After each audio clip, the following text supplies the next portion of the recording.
ஓம் காளி ஓம் நமச்சிவாய. இப்போ இன்றைக்கி பார்க்குறது தெல்லுக்காய்.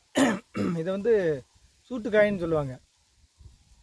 இதுலேயே ஆன தெல்லுக்காய் இருக்குது, இந்த மாதிரி சிறுதெல்லு பெருதெல்லுக்காய், சதுர தெல்லுக்காய், சப்பட தெல்லுக்காய் அப்படிங்கிறது இருக்குது. வகையான தெல்லுக்காய் இருக்குது. இது சூட்டுக்காயின்னு சொல்லுவாங்க. நல்லா அந்த காயில் இருக்க பருப்பு எடுத்தால் நல்லா இறுகி சிமெண்ட்டை உருண்டை தட்டுற மாதிரி இருக்கும். அதை உரசி வச்சோம்னா சூடு இருக்கும். இந்த இள வயசுலலாம் சின்ன வயசில் இதை சூடுக்காயின்னு உரசி மேலே வச்சு விளையாடுவாங்க. அந்த மாதிரி இது வந்து தெல்லுக்காய், தெல்லுக்குடி. இது வந்து இது இது மாயஜாலத்துக்கும் பயன்படும். என்ன மாயஜாலத்துக்குன்னா, இது தெல்லுக்காயோட கொடி. இப்போ வந்து இது வந்து புங்க மரத்தில், இது வந்து புங்க மரம், இது புங்க மரம். இந்த புங்க மரத்தில் இந்த தெல்லுக்காய் கொடி படர்ந்துருக்கு. இது புங்க மரம், இதில் தெல்லுக்காய் கொடி படர்ந்துருக்கு. இது தெல்லுக்காய் இலை. இது கொடியை படரக்கூடிய இது இந்த மாதிரி ஒரு மரங்கள்லேருந்து இது படர்ந்து இந்த மரங்களில் படரும். மரங்களில் படர்ந்து இது வளர்ந்து ஒரு மாயஜால மூலிகை. இந்த தெல்லுக்காயை எடுத்து அதையும் பண்ணலாம். இந்த களைச்சிக்காயிலும் பண்ணலாம். இந்த தெல்லுக்காயில் ஐங்குல மைய தடவி ஓம் ஸ்ரீம் ஸ்ரீம் ஆஞ்சநேயா அப்படின்னு ஆஞ்சநேயர் மந்திரம் சொல்லி நம்ம வெயிலில் வச்சோம்னா அந்த தெல்லுக்காய் வந்து ஒன்றுக்குன்னு குதிச்சுக்கிட்டு சண்டை போட்டுக்கிட்டே இருக்குது. ஒன்றுக்குன்னு சண்டை போடும், மல்லு கட்டும். அந்த ஐங்குல மைய செம்மரத்தில் தடவி இருந்தாலும் மல்லு கட்டும். இந்த விதையில் நம்ம மைய தடவி ரெண்டே ஒன்றா போட்டு அந்த ஆஞ்சநேயர் மந்திரம் சொன்னால் அந்த ரெண்டு விதையும் மல்லு கட்டிக்கிட்டு இருக்கும். அந்த மாதிரி தெல்லுக்காயுடைய ஒரு மாயக்குணம். இள வயசில் சூட்டுக்காயின்னு சொல்லுவாங்க. சூட்டுறதுக்கு பயன்படுத்தி விளையாடுவாங்க. இது வந்து நவக்கிரக பூஜைகளுக்கு இந்த காயை நவக்கிரகமாக வைத்து பூஜை பண்ணி அதை வந்து ஆற்றுல போடும்போது அந்த நவக்கிரக பூஜை விலகும், நான் கிரகத்தினுடைய கெட்டுக்கள் விலகும் அப்படின்னு போகமணியர் சொல்லியிருக்கிறார். அந்த தெல்லுக்காயை பிடுங்கி அதில் இருக்க விதையை நம்ம பார்ப்போம்.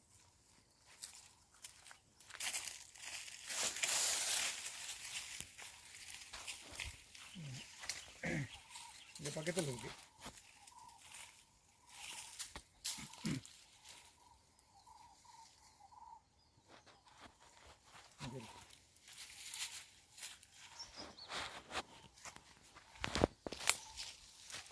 இந்த புங்க மரத்தில் தெல்லுக்காய் ஒரு கொடி பறந்துருக்கு.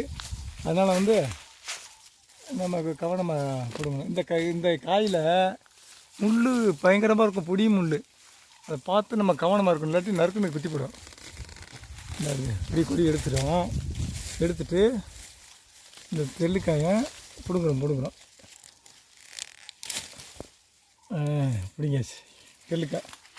இதில் பார்த்தீங்கன்னா இதில் வந்து லட்சக்கணக்கான முள் இருக்கும். இதில் பார்த்தா லட்சக்கணக்கான முள். இந்த முள் பட்டவனே, இந்த முள் நம்ம கையில் பட்டனே நறுக்குன்னு குத்தோம், நல்லா சுருக்குன்னு வலிக்கும். இதை நம்ம இந்த முள்ளை கையில் விடாமல் அந்த விதையை எடுக்கணும். அப்போ ஒரு கல்லை வச்சு நம்ம டொக்குன்னு தட்ட வேண்டியது. லேசாக இது பண்ணி அப்படியே நம்ம தட்டணும். தெல்லுக்காய் இது நல்லா முத்தி காஞ்ச பிறகு வெடித்து விதையை விழுந்துடும். உரச முத்துக்காய், சூட்டு முத்துக்காயின்னு இதுக்கு பேர் சொல்லுவாங்க. தெல்லுக்காய் நல்லா அந்த சொரிக்கழுத தோல் மாதிரியே இருக்கும். சொரிக்கழுத தோல் எப்படி இருக்கோ அது மாதிரியே இருக்கும், முள்ளாக இருக்கும். இதை நம்ம உடைப்போம். மாயஜால விதைன்னு இது மாயஜால விதை. இது இப்படி வச்சுட்டு ஏன்னா கையில் இது காயாக இருக்குதுன்னு நினைக்கிறேன். காயாக இருக்குது, இன்னும் இதாகலை, இன்னும் உரசு முத்தாகலை. இதுதான் காய் வருவோம். உரசு முத்தானா நல்லா சிமெண்ட் கலரில் வந்துடும். இப்போ காய் இது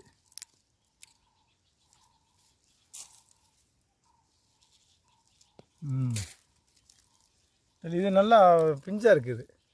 காயாகும்போது நல்லா இறுகி நல்லா சின்ன சிமெண்ட் நெத்தாயிடுச்சுன்னா சிமெண்ட் சுருங்கிடும். இதெல்லாம் சுருங்கி சிமெண்ட் கலரில் இருக்கும். கழுத வெட்ட மாதிரியே இருக்குது, கழுத வெட்ட காய் மாதிரி. இதில் இருக்க முள் வந்து லட்சக்கணக்கான முள் கையில் விடாமல் நம்ம பிடுங்கணும். தெல்லுக்காய் இது நெத்து இருக்கான்னு நம்ம கீழே தேடி பார்ப்போம். கீழே மரத்தடியில் தான் இருக்கான்னு நம்ம தேடி பார்த்துட்டு நம்ம எடுப்போம். இது காயோட இந்த விதை தெல்லுக்காய். இது வந்து காஞ்சாத்தையும் சுருங்கும். இது பிஞ்சு மாதிரி இருக்குது. அதனால தான் இன்னும் இந்த விதை வந்து பெருசாக இருக்குது, பச்சையாக இருக்குது. இது நம்ம கீழே விதை உந்து நெத்து இருக்கான்னு பார்ப்போம். நம்ம நெல்லிக்காய் நெத்து நெத்து இருக்காண்ணா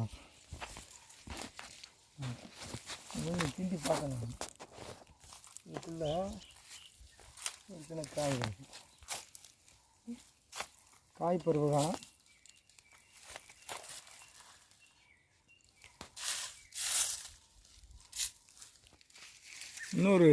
இன்னொரு காயில் உடச்சி பார்ப்போம். இது இப்படி இழுத்து திறந்த மாதிரி இழுத்து பிடுங்குவோம். வருது. இதில் காய் நெத்தாக இருக்கா என்னன்னு தெரியல. பார்ப்போம்.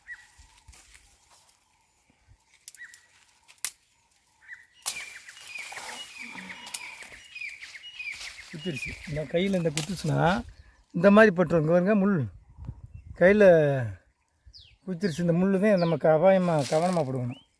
இல்லாட்டி லட்சக்கணக்கான முள் பாயும். சுருக்குன்னு வலிக்கும். கவனமாக இருக்கணும். பாருங்கள் கையிலலாம் பூராமே முள் லேசாக அடிச்சிருச்சு. அதுதான் கவனமாக பிடிங்கி எரியும். விறுவிறுன்னு முள்ளை பாராமல் பிடிக்கணும். இது காய் மாற்றி இருக்கு. இன்னும் நெத்தாகலை. நெத்தாகும் போது உரசு காயாக இருக்கும். இலையும் காயம் பார்த்துங்க. இதே கொஞ்சம் சூட்டு காய் தெல்லுக்காயின்னு பேர். இது இருந்தால் காயாத்து இருக்குது. கலந்த வெட்டுக்குள்ளே இருந்த மாதிரி அப்படி இருக்குது.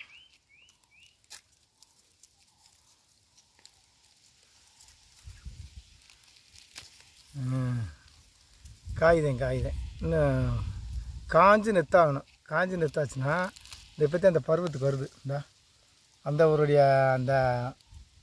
ஷேப்புக்கு வருது. காஞ்சி எருகி நல்லா அழகாக இருக்கும். பார்க்க நல்லா சுருங்கிடும். இது பார்க்கப்பட்டிருக்கு. ஆனால் சுருங்கிடும்.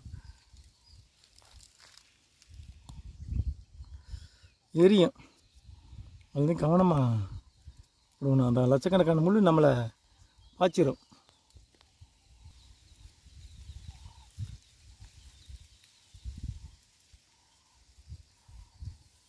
இது தற்காப்புக்காண்டி இந்த முள்ளுகளை வச்சுருக்கு. இதுவும் தெல்லிக்காய், ஆனை தெல்லிக்காய். இது காயணும். இது நல்லா உலர்ந்து இருந்துச்சுன்னா நல்லா சிமெண்ட் கலரில் வந்துடும். சிமெண்ட் கலரில் பார்க்க அருமையாக இருக்கும். தெல்லிக்காய் இதில் ஆனை தெல்லிக்காய் இருக்குது. நம்புடு தண்டி காயாக இருக்கும்.